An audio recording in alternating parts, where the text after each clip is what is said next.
Hello, everyone, and thank you for joining us for today's BU Professional Development webinar, The Heartbeat of Leadership.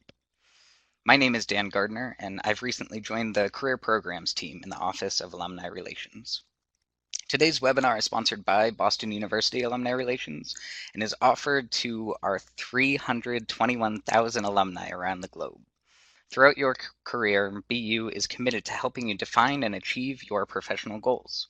We aim to do this by providing alumni with access to a series of valuable online tools and social media communities. It's important that we get your opinion on how we're doing, so we very much look forward to receiving your feedback via a survey that will be emailed to you later today. I know that we are joined by alumni from places like Bulgaria, Japan, China, and Turkey, from Swarthmore, Pennsylvania, Port St. Lucie, Florida, Cartersville, Georgia, Los Angeles, California, and as always, dozens of Massachusetts alumni from towns like Foxborough, Milton, Malden, Watertown, Grafton, and many more. For each and every one of you out there, please know that we really do value your opinion on this and every program that we offer. Now, before I introduce today's speaker, some brief housekeeping notes. As you know, this webinar is being hosted on the Adobe Connect online meeting platform. And if you should experience any trouble with the audio or visual portions of the presentation, please contact Adobe Connect at 1-800-422-3623. Today's presentation is being recorded and will soon be available for on-demand viewing on the Alumni Association website found at www.bu.edu/alumni. Our speaker today is very eager to answer any questions that you have, and you're welcome to submit those questions throughout the presentation using the Q&A chat box you see located below the slides. We hope to get to as many questions as we can during today's webinar. Now, it is my pleasure to introduce our speaker for the day. Presenting from Hilliard, Ohio, is School of Theology alumna Reverend Dr. Brenda Buckwell. Brenda is just a heart click away, unleashing the power of possibility through living streams flowing water. This online and on-site professional development ministry weaves interior formation through spiritual direction and result-oriented coaching together through empowerment for nonprofit executives, individuals, and teams to exceed their current levels of leadership. Brenda is the author of The Advent of God's Word, a United Methodist indoor spiritual director, coach, retreat leader, and educator who opens interior space for the power and presence of God to shape individuals and communities for authentic living and leadership. She's a United Methodist ordained elder who trained as a spiritual director and supervisor of spiritual directors at Mercy Center in Burlingame, California. Brenda received her doctorate in theology and leadership from Garrett Evangelical Theological Seminary in Evanston, Illinois, a Master of Divinity from Boston University School of Theology, and a BA from Bowling Green State University. With an online teaching certification, she is an adjunct at Ashland Seminary. She teaches for the General Board of Higher Education and Ministry, UMC Cyber Campus, Garrett Evangelical Lifelong Learning, and Center Quest. Brenda, thank you so much for being here today, and the floor is all yours. Well, thank you very much, Dan. I am really excited because I think the heartbeat of leadership is the whole foundation of how we live our lives in personally and in our occupation. So this seminar, as he said, is presented by Living Streams Flowing Water as we put these two pieces together of leadership. To contact me, my website is on the screen right now. My phone number is there and my email.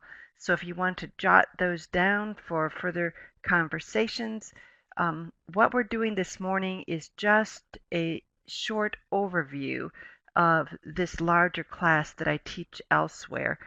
I've had to pare it down so we have enough time to fit into the space that we are given today. So to start, when you think about the Olympics, I mean, we just were watching all of those just recently in my memory, and they put these big circles up that say all of these skills are put together, and the Olympians are the very best of what they do. And our goal is for us to be the very best of what we do in living our life. Our Olympics rings are our work. It is our self, our formation of our interior self the family, all of those kind of relationships we have with extended family, um, personal, current family, and our social relationships, as well as our financial. All of the aspects of life, we could name even more things, and that our health, all of these things make up our Olympic areas of our leadership. And so what we're looking at today is basically just two sides of leadership. And this idea has come out of the book of Leadership, the Inner Side of Greatness by Peter Klostenbaum. And then I have modified some of these thoughts and expanded on them in my own ministry of Living Streams, Flowing Water. So the personal side of leadership is this interior side. It is our motivation, which if we get really excited about doing something, we really have a lot of energy to put into it. If we really are not very excited, little energy goes into that. The character that we have, our integrity, our attitude, our interior posture, if we're walking around with kind of depression in our inner being, that comes out in our professional skills as well. And so for our courage, all of these things and many more of our personal attributes are one side of this leadership. The other side is our professional side of leadership. No matter what kind of job we have, there is things of productivity, there is the hard skills of what we need to use. Right now we're using keyboards and laptops. We may be looking at telephones. We may be looking at whatever kind of concrete things we need to do our job. The organizational structure, how we market, and how it is managed. These are all of the professional sides of leadership. So we have our personal side and our professional side of leadership.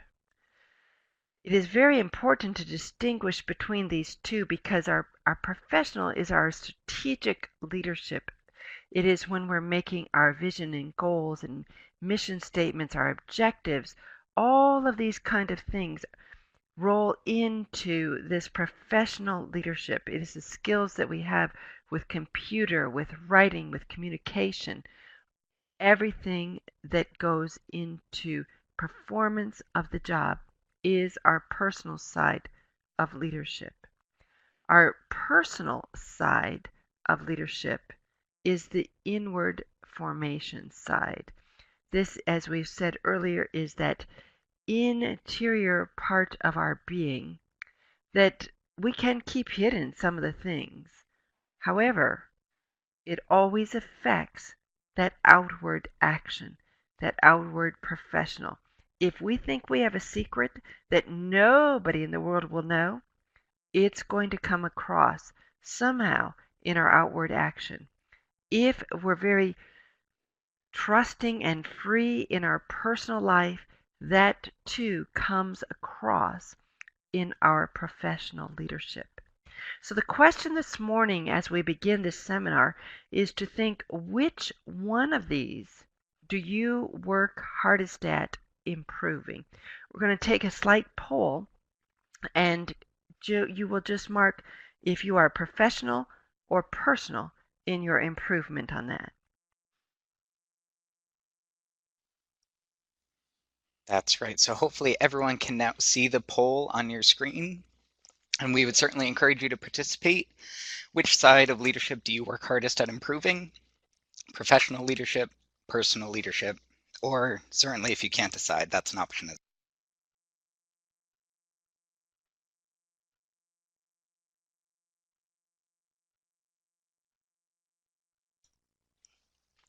And Brenda, as those results slow down, they're still coming in, but we see a pretty good mix here with the people that we have participating today.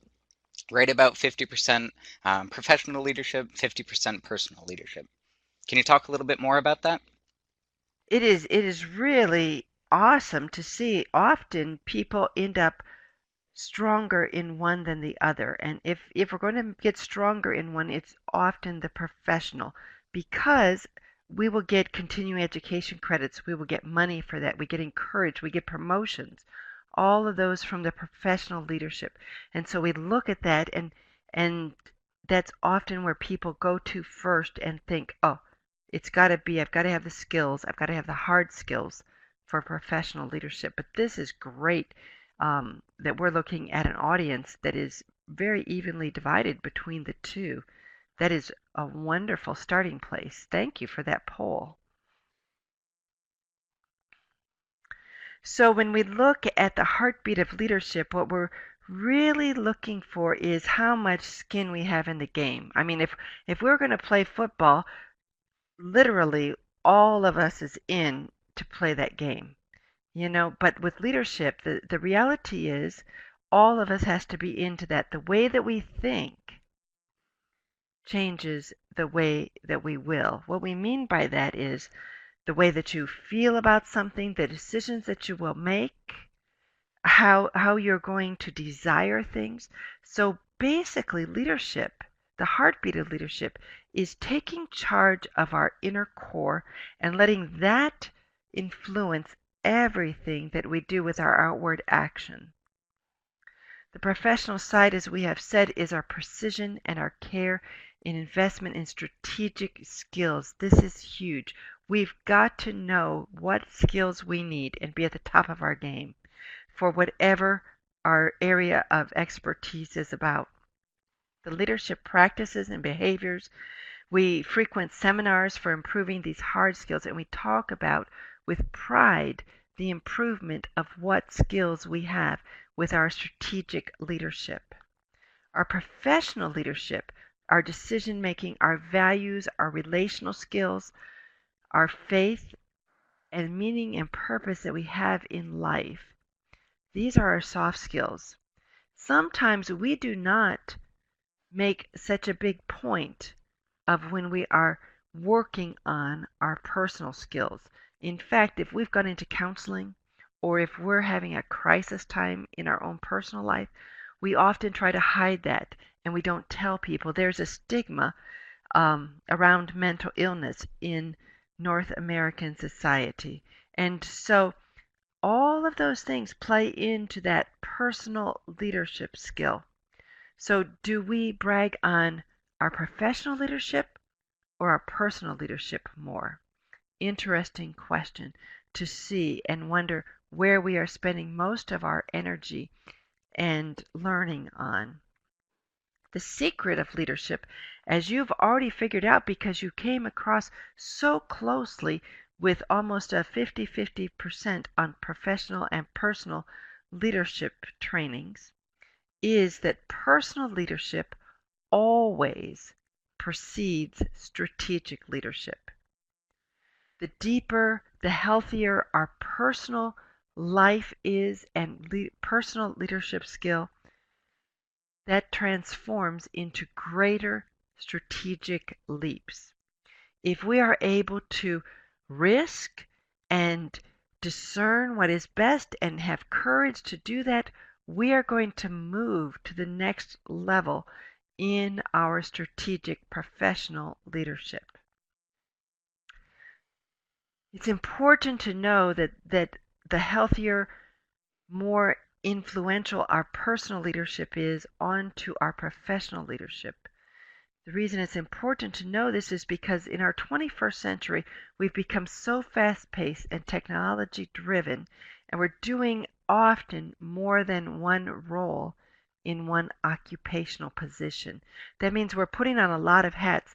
In fact, I just talked with an organization that was downsizing their positions, and so they ended up putting together 4 previous persons' jobs into one new position. That's a lot that they're going to have to figure out how to do. And so the person that is going to come into that has to be aware of all those influences, and they've got to be so strong in that personal life to be able to have that kind of multitasking in the professional life. 21st century has really shifted from where we were in the 20th century. The 20th century, we were more about managership than leadership. What I mean by that is people stayed in jobs their whole lives, and you just followed where the boss wanted you to go. You let things happen. You ran around, the manager ran around and put fires out if there was a crisis there. They were sometimes often micromanaging the people that were working under them. It's a very task-oriented kind of management style. In the 21st century, we have really gone to that personal leadership style that undergirds that professional leadership action. It takes intentionality, both personally and professionally. We have to have an action plan in both the personal and the professional life so that we know how we're going to go and what we're going to do. And if professionally we see that we're going to come down the road to something that may really challenge us, we've got to make sure that our personal is willing to risk and jump and be that courageous to get there. So it takes planning. And currently in the 21st century, leadership is really about relationships. It is not just making a transaction from one event or product to another, but it's a relational transaction of how we are building our networks, how we are caring for, supporting the people that we are working with, beside, for, and to. Sorry about that, I hit it too hard, skipped ahead. Transformational leadership is very key in the 21st century now. Leadership takes courage to change how we think, which transforms how we feel, whether it is about a project or about action that has happened in our own life, a circumstance. And then consequently, when we change how we think, which transforms how we feel, it consequently changes how we act. This has to be an intentional process that is always before us.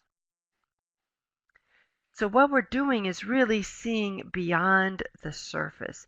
It is not just about the presentation of facts, but it is noticing and surmising, intuiting almost, what is happening on the inside of folks so that we can draw that out in the relationships, in the networking, in the interactions, helping listen to the attitudes, the hesitancies, the fears, the excitement of folks. The more we want to get into that personal agreement for that professional movement of leadership, whatever project we're going on is going to move forward a lot faster. Coaching is one of the skills that helps us get over our limited leaps. We all run into things that are our roadblocks, and we may have blinders on in seeing of a certain way of looking at something. We may have been doing it for so long that that's just the way that we do it. Or we may be so far ahead that we forget that others can't catch up that quickly. Whatever it is, we have to acknowledge each one of us has limited a leap within ourselves in some way. Coaching helps us notice where we have limitations and leap over that and move us beyond the box. We don't want to just step out of the box, because as soon as we step out of the box and something gets very difficult in our leadership role, we move right back into that box.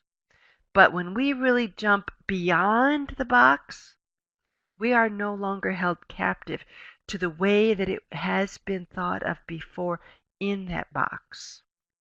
And so I commend coaching to you, either in group or personally, because that helps to exceed the level of where we have been. Our authentic personhood is what gives us this inner strength to claim the foundation of our truest role and our authentic work. What I mean by authentic work is I truly believe that each person has a life work to do that may or may not be the job that we are working in to get financial remuneration. But the more we align our authentic skills of who the core of ourself is with what we do professionally, the best work will happen. Because we have this inner tenacity and strong, unbeatable, wild animal kind of in us. There's a story that I know of a person that was a president of a university, and he came into a season of life where he actually was clinically depressed and realized all of his degrees, all of his experience, everything was not going to help him to get out of this depression. And yet he realized the tenacity of this wild animal of the soul and found a way out through that most difficult circumstance. Wild animals can thrive in wild places, and we are invited to thrive in our personhood, personally and professionally, in leadership. So when we say you are unique, name what your uniqueness is, claim it, own it, live it, love it the best way you can. And that leads us to the inner side of greatness, Peter Klostenbaum's book, The Diamond Leadership Model. And you can see from this model that there are 4 points on the diamond, and when they're all stretched out like this one is, perfectly balanced, that is when you have the key to the inner side of greatness.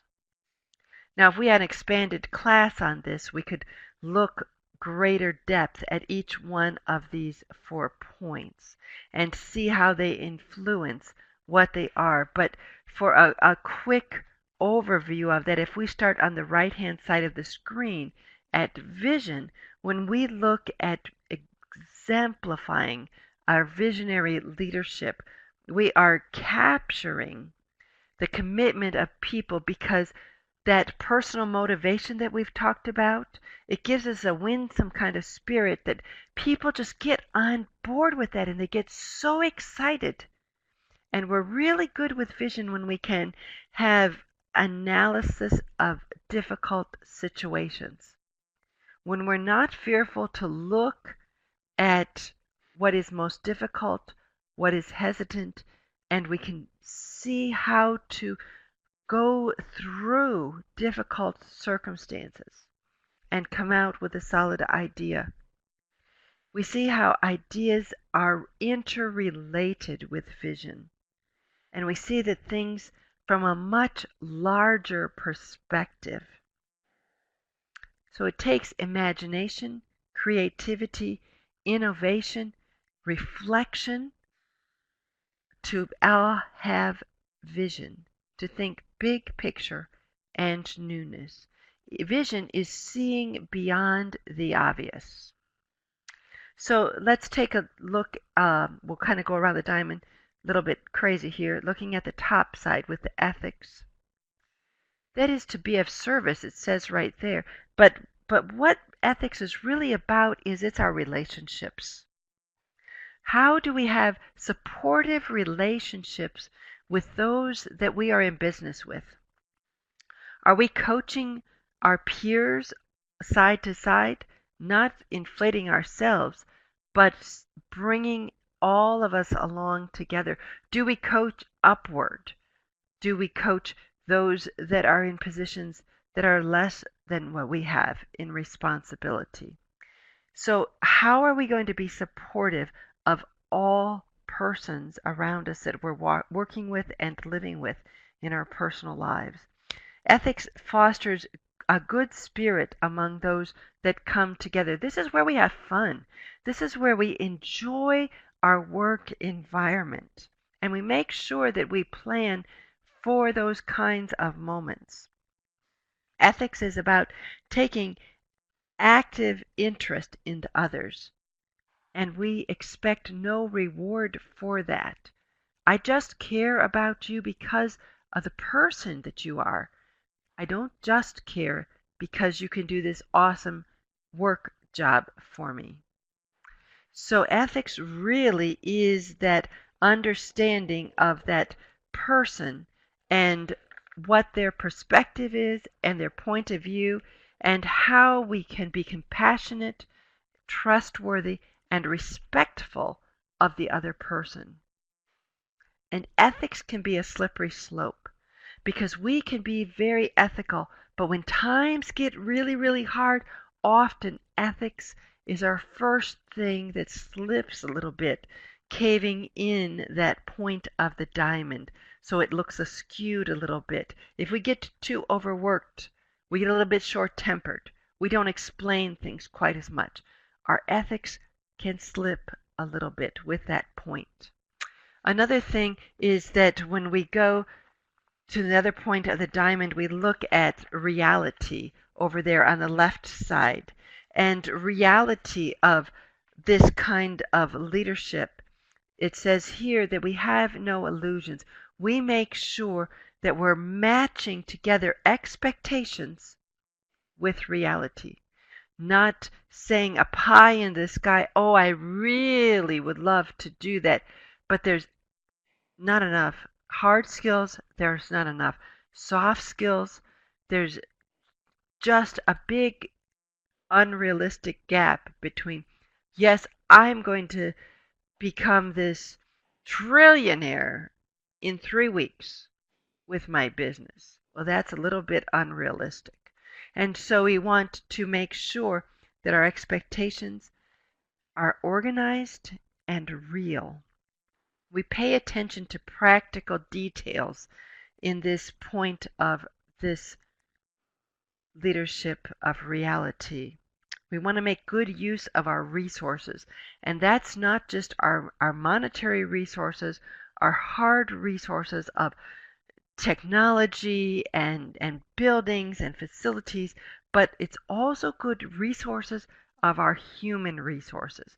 Because what has happened is often human resources are used up at even a quicker rate than our natural resources of our earth. Because we so try to burn people out unintentionally in the workspace. And so reality is we've got to have a way that we're making good use of all of our resources. Reality is talking about is how aware we are of the other's perception. Do we notice what they're thinking, what their hesitancies are? And if we're aware of that personally, we need to be aware of that professionally as well. This diamond leadership model works on both sides of leadership, personal leadership and professional leadership. Another aspect of reality on this diamond is to recognize our opportunities and our threats to our life and our work.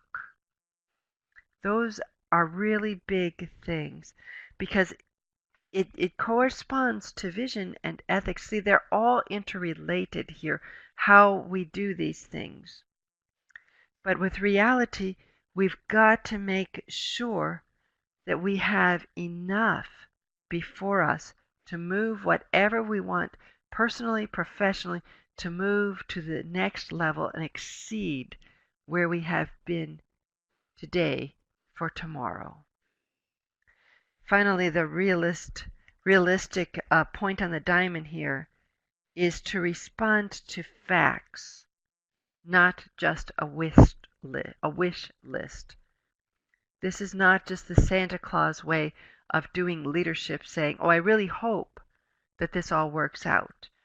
You want to combine the facts of what we know with that. That takes us down to our last point of courage on the bottom side of your slide. Acting with sustained initiative. Courage comes from that inner heartbeat of our leadership on the personal side? Are we willing to address the tough issues in a fair, justice, kind, compassionate way? Not just powering up, hitting the table, and telling everybody to get in line. Why? Because I said so. Courage is a strong dynamic of a good leader, willing to take risks, being independent, confronting problems, knowing how to mediate, letting letting go of what's really not a big issue, being willing to stand alone, tolerating that conflict, being an effective advocate. What if one of the subordinates has an idea you've never thought about, but it is an outstanding idea? How are you going to encourage, empower, and uplift and give proper credit for that? So, advocating the ideas of others and being persistent in the face of obstacles. Those things all take courage. So the reality is, if you look at the website, you might want to jot this one down here. It has the PIB.net, and it's the model there. That's where you will find an inventory that you can take. It takes less than 10 minutes to see how your diamond shapes out. And you have to really be intentional with that to notice, all right, I've gone in a little bit on reality. Think about your plan, how you're going to encourage that to come out, or ethics, or vision, or courage. When we expand in all 4 points of this leadership, that is when our greatness, our most powerful and extraordinary person and professional leader comes out of this. 21st century rules of leadership is coaching a lot, because when we do that diamond leadership, what we find is that any one of those points can be for a season, not always, but for a season of life, an inward pointing one, just a little bit. So I offer to anybody that's on the live presentation of this webinar, the first 25 people that contact me within the first 24 hours is free for one free coaching session. And that can be through a video like this, or it could be on telephone. So you can reach me at this phone number or through email. And my website is there to check out my credentialing to be with you all with that. So I look forward to hearing from you and moving into questions that you may have. Yes, thank you so much, Brenda, for the presentation and for this very generous offer of complimentary coaching sessions as well, offered to our alumni community. We certainly appreciate you doing that out of the kindness of your own heart. So thank you. And yes, as Brenda mentioned, we'll move into the Q&A period. So if you have any questions for Brenda, she covered a lot of ground. So please go ahead and type those questions into the Q&A box. You'll see that below the slides, and we'll get to as many questions as we can. So one of the things, while we're giving people a moment to think about their own questions, one thing that I was wondering about is that you mentioned using this personal leadership perspective in an interview setting. Could you tell me and all of our participants a little bit more about the type of preparation you would recommend to put our best foot forward in thinking about how we can sell ourselves as a confident personal leader as well as a professional leader when we walk into an interview for a new position? I don't think I would use the word sell, because we want to live that confidence. And that's what puts our best foot forward. If we go into that interview and we're just trying to sell that we're a confident person, it will come across as that selling ship, that they will notice that, wow, it looks like a good front, but I can poke into there some lacking of courage or lacking of vision. The more stable we are in our interior life, the more stable we are in our professional interviews. And so really getting ready for that interview is practicing with people so that you sit down with others and you think through the questions that are going to be asked of you and have examples both. You can even ask them if they want, work related examples or personal examples, and you don't want to go down only on one side or the other. They want to see the wholeness of that person. Okay, great. Thank you for making that distinction. I really like that. You just want to live it rather than try to sell it. And we do have a question from one of our participants. Jeff asks, so what exactly are your top tips for changing how you think? It often feels easy to say, but hard to do. So yeah, for those participants who answered our poll and saying that they typically focus more on the professional leadership, what are the things that we can walk away with today that we should start doing to really start thinking about our personal leadership in addition to the professional side? One of the things that I wonder about is if whoever is the me in this, like if you ever get stuck on responding the same way in certain situations, if there is a go-to response, why is that? Is there something else that is possible? What keeps you stuck in that kind of response? If in fact there's big areas of trust or communication styles. How are you going to learn? I know we use remotes anymore for all of our screen times, We don't ever switch the channels and turn that dial anymore. But how are we going to flip to another station or turn the dial so that when I start thinking, oh, this isn't my strongest skill, how do we think this is becoming my strongest skill? And this is what I'm doing. The way that we start thinking moves us into how we feel about a situation. Because if, in fact, somebody asks you, if you're doing an interview question and they ask you to say, tell me one of the best ways that you have ever worked with people in poverty. And what you really want to say is, I never worked with people in poverty. You've got to be thinking about poverty of what? Poverty of health? Poverty of finances? Poverty could become, in a lot of ways, poverty of spirit. And so when we expand that thinking and realize we can start opening that up, so making a list of how we look at things and how we think of ourselves, and then wonder if there's any way of expanding that would be a good place to first start.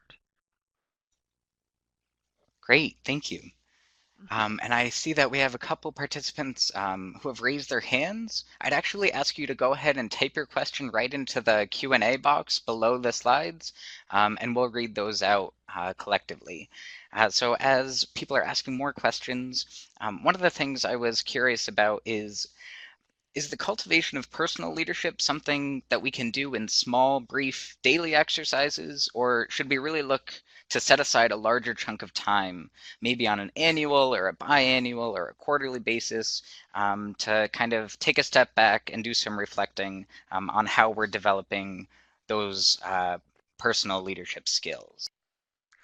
I think it's an ongoing thing, and I think your answer is a both and.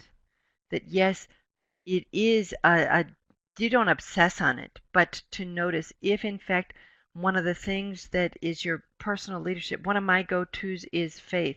And that's an everyday occurrence of how I do assessment and look at where I have been in the day. And so that is giving me that daily check-in of assessment in my conversations and what I do. I also think that it's important that we take that time apart, whether it is an hour a day a month, or a week a year, to make sure we have some time. I was in conversation with a professional just yesterday that said, I work so much, I don't know what to do on my off time anymore. So I fill up my off time still working. That's telling me that there has to become that crack in that nutshell of work to find ways to even go fly fishing or to take a walk. All of those things count as working on that interior self. Whenever we get away from our usual, I lead a lot of yoga stuff. What about learning chair yoga? Even for 5 minutes at your desk and doing chair yoga just to disengage with the screen of the computer and the thought process for a moment can do that. So it's the both and. I think we do need the extended time away, not just vacation, but intentional growth of our interior being, as well as the daily practices that can give us that increasing space for nourishing that interior personal leadership. All right, great. Thank you. So we've got another question here. Are there any role models you think display both personal and professional leadership particularly well? Are there any politicians or nonprofit leaders or anyone that you look to and you would say is doing a really great job of living these sorts of things out? Or are there any other resources that we should be looking at, books that we should be reading to continue this conversation after the webinar ends? Well, the one book that I recommended already in here, Peter Klostenbaum's book, we just touched on the very beginning. I mean, this is a hefty book, a couple hundred pages on this, and so that would be a book. There are quite a few other resource books out on the shift of leadership from the 20th to the 21st century. And all of those, it's a leadership jump kind of book, and there's a lot of books on ethics and leadership that also help with this. Um, for me personally, the kinds of leaders that I really look toward are faith-based. I am, after all, a pastor, and I teach at the seminaries as well.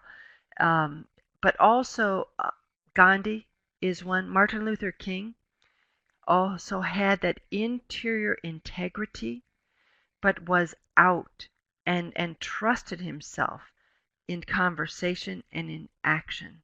So when I look toward people, I look at what their words are matching their actions. How well do I see that done in our political arenas, in our personal arenas, in our workspace arenas? One you would not know, but one of my clients is an agency in Ohio that is on mental health and addiction, and they are covering to look at the state of Ohio.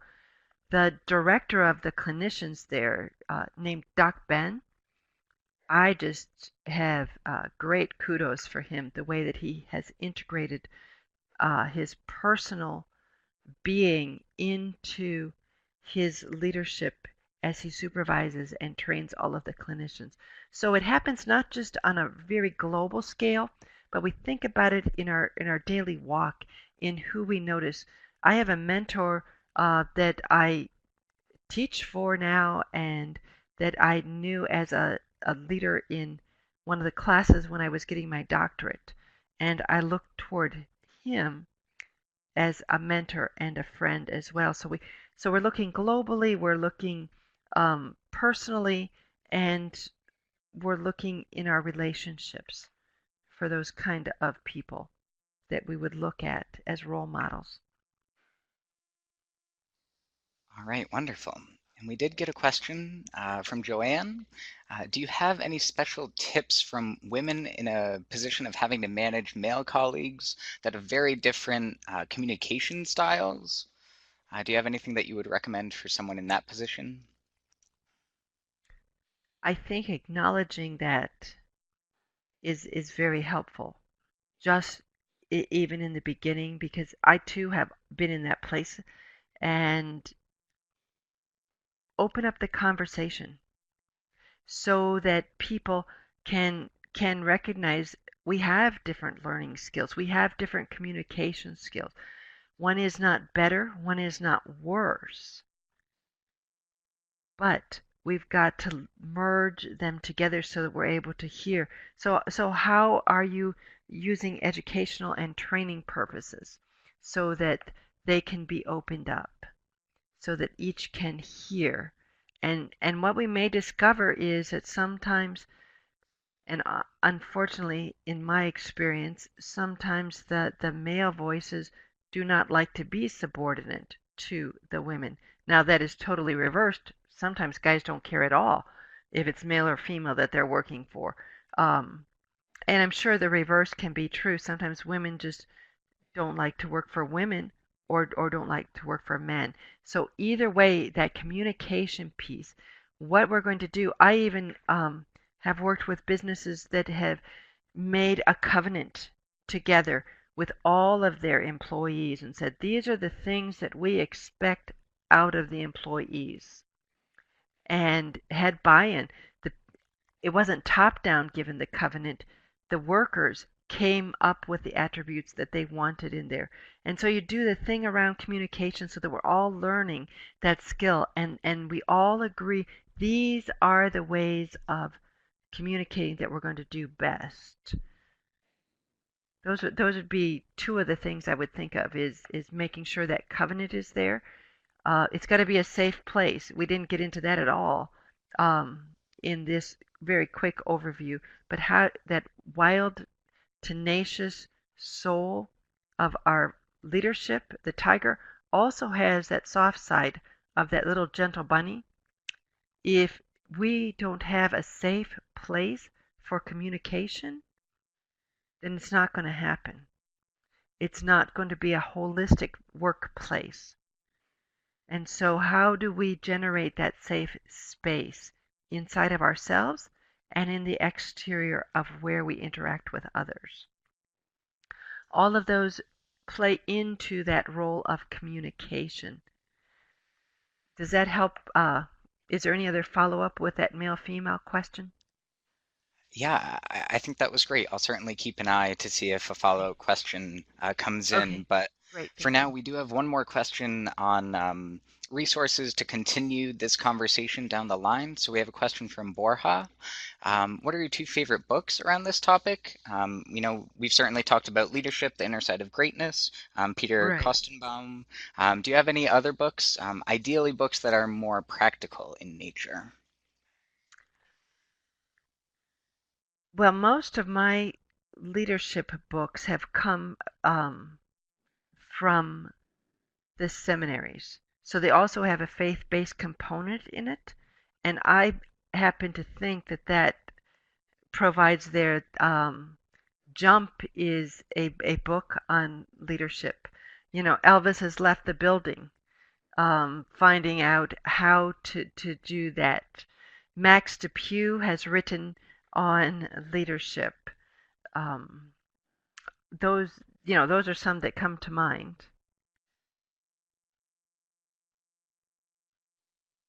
All right, that's very helpful. Thank you so much. Um, I don't see any other questions right now, but we'd certainly encourage if you do think of questions that you'd like to ask Brenda, down the line. Again, her contact information is up there on the screen. And again, I'd remind all our participants of the very generous offer. The first 25 emails within 24 hours, you'll receive one free coaching session. So again, we thank Brenda for that offer. And I do want to thank you for your presentation today. I think we all learned a lot about leadership and a lot about steps that we can take to really develop and cultivate the more personal, the side, the softer skills, the things that there aren't necessarily an overabundance of conferences on and places to go. So we appreciate you sharing this with our audience. So on behalf of the BU Alumni Association, thank you, Brenda. Thank you so much. Thank you for having me. It's been a pleasure. Thank you. And my thanks also go out to all of our guests for participating today, for those who ask questions. I specifically want to thank those of you who have donated to BU in the past. We couldn't put on programs like this without your support. We do have another excellent webinar coming up in July titled Keeping It Relaxed, Managing Your Job Campaign Over the Summer. I'd encourage all of you to visit our website at www.bu.edu/alumni/events to see our full schedule of opportunities coming up. As always, if you or any BU alumni you know would be interested in presenting a professional development webinar or have a topic that you'd like to showcase for the BU Alumni Association, please feel free to contact me at the Alumni Relations Office or by email at dangard, DANGARD, @bu.edu. Thanks everyone for your time and have a wonderful day or a great evening wherever you may be.